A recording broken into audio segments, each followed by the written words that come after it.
and it's not in the other Gospels. It's one, John is the author of this book, and John, and the story includes John. And John was the kind of guy that, you know, when you read through the Gospel and you read when he describes himself, he describes himself in a way where he's always he's putting himself in a good light. And so John likes his own highlight film. He likes watching his highlight clips. And so one of those is right here in John chapter 19, verse 25 through 27. It's this moment at the cross where John's involved. And so Jesus is there on the cross. The context of suffering is astronomical.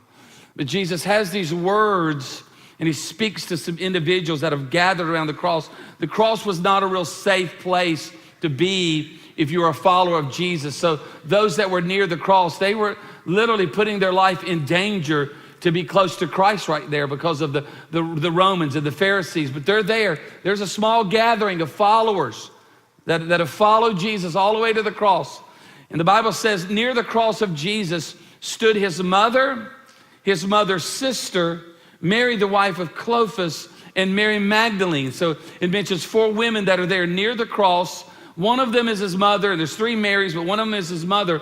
And then it says, when Jesus saw his mother there, so you can imagine that Jesus focuses on his mother that's right there, and the disciple whom he loved. Speaking of John, that's kind of me.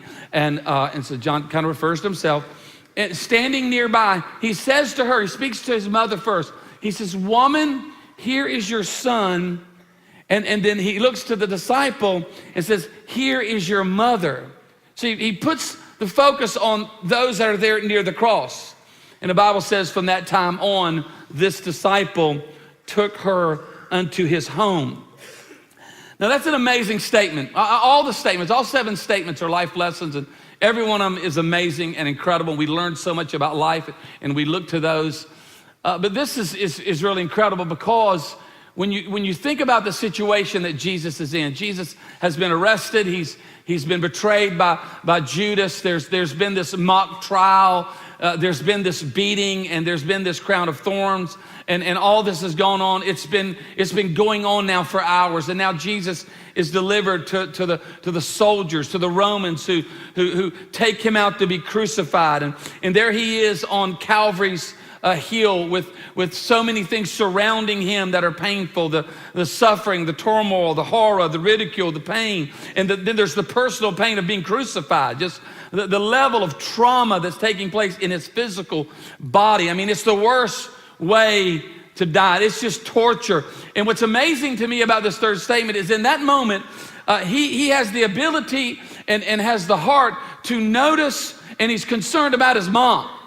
He notices his mom right there. Out of all the pain, he looks through the tears and through the pain and through the blood and through everything that's happening, and he notices his mom, and he thinks about her future, which blows my mind that he has the ability to focus on his mom's future when he's in that kind of pain. Now, I can tell you this, that ain't me. Because when this brother's going through pain, I need everybody to pay attention to me.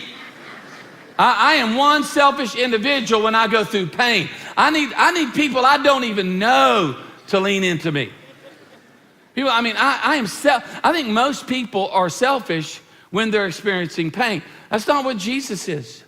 Jesus, in his worst day, his bad day, he's not hurting those around him, but he's offering hope and healing to his mom and to those closest to him. Leads me to the big idea of this third installment, this life lesson. When you see Jesus in that moment, it teaches me that when you go through your bad day, be sure you've taken care of those near you. Be sure that you've taken care of those near you. Say, Dino, why is this so necessary? Why is this a big idea? Because it happens a lot. Because today, when we're prone to be people that when we go through pain, when we go through our worst, we tend to wound those that we love. It becomes a habit. It becomes a way of life that we transfer the trauma that we're experiencing. And we want everybody to know, we want everybody to feel what we're going through. And sometimes we have bad days, and it's not sometimes, and to be honest with you, it's not if we're gonna have a bad day, it's when are we gonna have a bad day, because bad days are inevitable. They're gonna happen in all of our life. And And it's different in all the spectrum and the seasons of our life. If you're 13 years old, you can go through a bad day. It may be different to someone 33. It may be different to someone 53, but all matters. If you have a bad Snapchat, it's as important as when you're 13 as losing a job when you're 45. Come on, somebody. Pain is pain. Real is real. Feelings are feelings. And we all go through this spectrum of pain. This bad day, I wrote down some things that happen in our life. Sometimes we fail at an exam. Sometimes our football team, in my case being an LSU fan, always loses, if you know what I'm talking about. So that causes a bad day. And sometimes you get a toxic email, just an email that's just mean and not kind. And it's like, wow, what's that all about? And there's times that you go through moments where people annoy you or they ignore you. Your car breaks down, you lose your phone. That's a bad day. Lost my phone, don't know where my phone's at. All these different things. You're in a slump at work. There's a financial situation. You go through these things. All of these things happen. Bad days happen to all of us. Or you just wake up on the wrong side of the bed. You don't know why you feel bad. Or how about when you just get a bad mood? I'm just in a bad mood. Well, I'm not real sure. Just a bad mood. And then that bad mood stalks you all day long. Everywhere you go, it just follows you around. And you feel hurt, and you get offended, and if we're not careful, we relate to everybody out of that wound, everybody out of our pain. I'll give you an example. You can have a bad day at work, and sometimes we tie our work to our worth, and now we don't feel valuable, and I don't like the way I feel, and people have made me feel less, or they made me feel small, and so we kind of leave work, and I just call it, you're just on the warpath. You're just looking for it. You're wanting someone to cut you off in traffic. Feels good.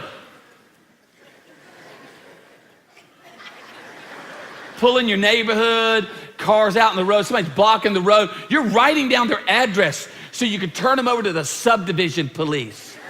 Coming for you. You're getting a letter. Getting a letter.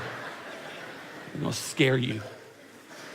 Or, you pull up in your driveway and there's a bike in your parking place, and then you look over at your trash and the dogs have just been in the trash. There's rice, roast, and gravy everywhere. Just rice, roast, and gravy, rice, roast, and gravy. It's all over the yard, and you walk inside, your wife's on the phone. Okay, hold on, I'm ordering something. We got 35 boxes outside.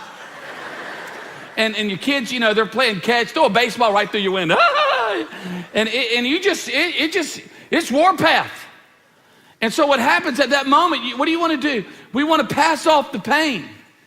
We want to transfer the trial. We want to shift this struggle, and we handle it different. A lot of times I do silent treatment.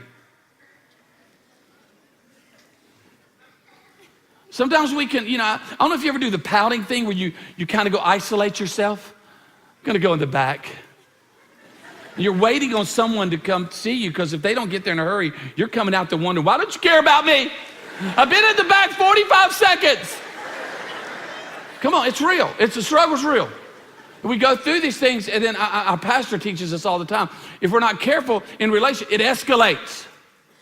And now it's escalated, and it's really out of control in our life. And we expect those that we love dearly, care about dearly, just to understand. We presume upon them our pain, and we go through things, and things happen in life, and sometimes we need others. And all this goes on, but sometimes it just gets toxic. And when we have a bad day, got to consider those that are near us. I know I experienced this first. I remember when this lesson hit home in my life. Dylan and I pastored a church for 20 years in Louisiana. And about year 10, we had a weekend service, and I kind of was late planning for it. And it was Father's Day weekend. So I was kind of fired up about it, and I need to get some things done. So we're late planning, and I kind of get up kind of in a funny mood, just kind of, it's all right, it's kind of yucky. And to go to church, and somehow or another, somebody made a decision that they were going to put four-wheelers and motorcycles on stage for men. Like, yeah, it's going to make you preach better. Well, what they didn't tell me is they started them all morning. They were running them into church. So when I got there, it was like carbon monoxide fellowship. And so it was like, welcome to church, get a gas mask, because we could die today. And it was like, there was exhaust all over the church. And then we got started a little late. The worship wasn't real good, and video didn't make sense. And then I got up to preach, and I just was distracted. distracted, chase like 15 rabbits all over the place. I know that shocks many of you here at Church at Highlands that I could actually do that. And so I'm chasing rabbits, and then service gets over and I'm kind of angry. I go to the car, come on, go to the Explorer, jump in the Explorer, shout out to those representing the Explorer world. And now I'm just waiting on the family to get in. They get in, and I'm the pastor, and I'm leaving the parking lot, just cutting people off and parking people like, get out the way. Get out the way. People, hold up. God bless you. God bless you. You know, kind of squeal out of my own church parking lot. Yeah. Hallelujah. Man of God driving. I just go after Dylan, my precious wife. Just, what was wrong today? She's the worship leader. Like it was the worship. It was the worship. When your wife's the worship leader, you need to hold up on that comment, my friend. Back that train up. Hold up. And I'm complaining. I'm griping. I'm on the phone. And where we're going to eat? We're going to eat Italian because I'm Italian and I want something for me. So we're going. Whoa. Okay. Out of the back seat of my little Explorer, I hear a voice, my son, 9 years old. Hey, Dad. Well, yeah, son. Dad, how many people were at the church when you started? About 20 people. Okay. Dad, yes, son. Glory to God. How many were there today? About 4,000. Oh. He said, Dad, God's been good. Huh. Wow. Let's plug Chuck E. Cheese into the map. Chuck E. Cheese. He says this, don't let your bad Sunday ruin my day. Okay, you are now pastor of the church. I've resigned.